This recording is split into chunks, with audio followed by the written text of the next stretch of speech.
Okay, so I'm Ryan Burns, CPE. Park Novak, CPE. I'm Dr. Ritchie. I'm here for live demo. Lance, double E. I'm Eric, I'm behind the camera. Okay.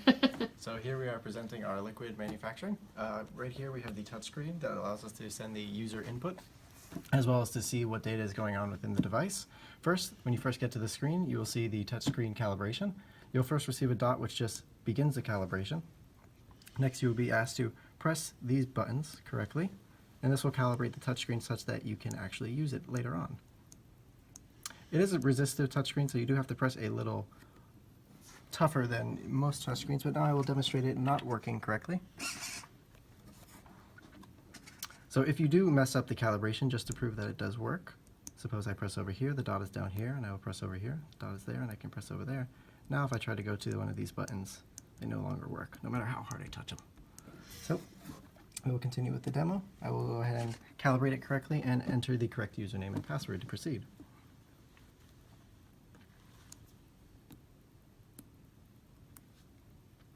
Currently the password is, get in there, Ryan. What's that?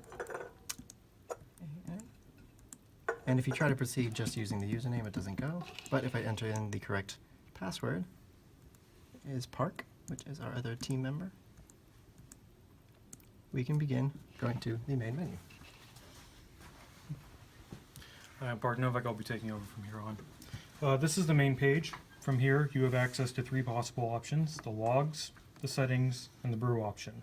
In the top right corner is the temperature sensor, which displays the current temperature. Normally the temperature sensor would be attached to a water cooler of some kind. We did not bring one in, but it will suffice for now. Let's go to settings for a second. In settings, there are two potential options: the login settings and the ingredient settings. Let's go to the ingredient settings real quick. In the ingredient settings, there are four possible options. There are four possible options. There is the name of the ingredient, the density of the ingredient. This is the integer, and this is the decimal. Density is measured in grams per milliliter. There is also the safe temperature, the min and the max. Both of these are in Fahrenheit. Since the current temperature is 73 degrees Fahrenheit, let's put the max safe temperature to something like, say, 20. As you can see, it safely changed it here, no problems. But now let's go back, and let's go back to the main page. As you can see, because we are no longer in a safe temperature range, we cannot access the brew menu. Clicking on it does nothing. Let's go back to settings, and let's go fix this real quick. Just for a safety thing, if the min temperature is ever greater than the max, let's say set it to 100, or 1,999, it automatically adjusts the max to match it. So let's just set this back to 0.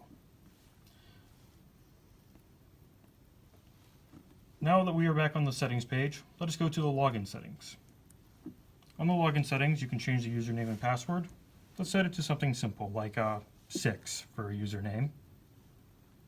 And for a password, let us set it to H. Go back again, and go back to the login. Now, based off of the previous username and password, we cannot enter. Now, let us enter the new username and password, 6 and H, and we were able to enter. Now, because we changed temperature back to the safe temperature range, we were able to access the brew menu. Let's go on. In here, we are able to access, we can either create a new preset or begin brewing. Let us begin by creating a new preset. For the new preset, let us name it something rather simple: test. Ingredients are measured in percentages, which is based off of the total amount or volume. Let us leave it at 50%.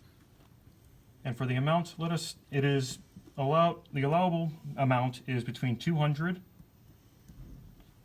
or 100 and 500 or 200. Okay, that was a change. In any case, let us save. Let's begin brewing again. From here, you can see all the presets that are available. We have created 3 presets prior to opening this: presets A, preset B, and preset C. If we click on this, you can see the test is available right here. Let us, for the record, select B and delete it to prove that it is possible to delete.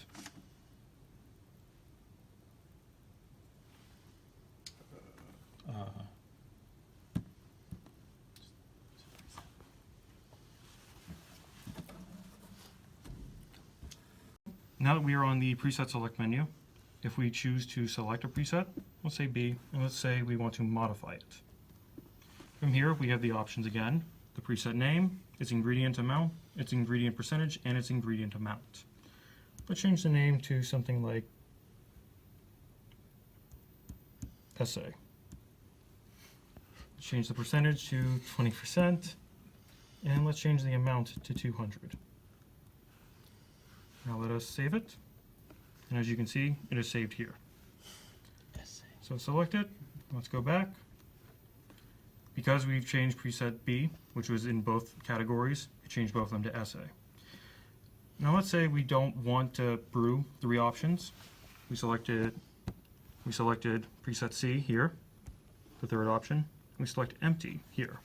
This leaves it empty and allows us to only brew 2 of these. Now let us move on to actually pouring. Before we can begin pouring, we want to measure each of the cups that we're going in. This is cup 0. It is put onto the scale, and we press weigh. It gives 15 grams as a weight.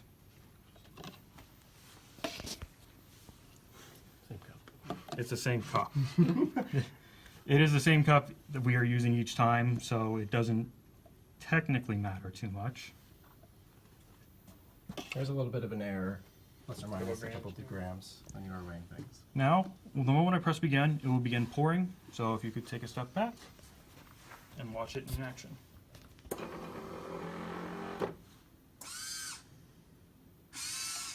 Oh, the valves aren't open. Just gonna have them open. We just do it again. Alright. We have a manual shut off valves here, so we can, just in case the keys goes too long, Right. just shut it off. That's funny. So let us go back. We need to measure each of the cups. We place them onto the weight scale, and we measure each of them. Because we're using the same cup each time, we can technically just weigh. We can technically just measure the exact same weight again each time. From here on, after I press this next button, it will begin pouring. So if you could take a step back, please. It first begins by lowering, and it takes a preset. It usually does this based off of time. So for about 20% of the full time that the servos are open, it will pour the ingredients, and for the other 80% of the time, it will pour the water. This adds up to the 100% amount that is needed. As you can see, it only poured into 2 because we had the third, the last one, remain empty for pouring purposes. From here, we can go on to next. This shows the estimated weights of each of them. It is basically the empty weight that we previously calculated, plus the total density, plus the density of both the ingredient times the amount of the ingredients, plus the density of water times the amount of water. So this is the measurement of can 1. As you can see, it is a little bit over what is necessary. This is likely due to improper pressure, as we have slightly run out over the course of testing this. But now that we can measure can 2, again, it is slightly over. But they are about the same weight, and They they are are. the same brew. Yes, they are the same weight and they are the same brew. As you can also see, there is a red plus sign. This designates that it is overflowed or overfilled with regards to weight. Now we are going to test the empty just to prove that, yes, it can work under normal circumstances.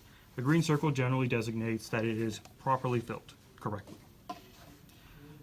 From pressing next here, you are sent immediately back to the brewing setup area. But let's not brew again. Let's go check out some other things. On the logs page, there are 2 possible options. You can go to the preset log, which demonstrates how many times each preset has been used. We have used it 4 times. But we've used it 2. What's off camera?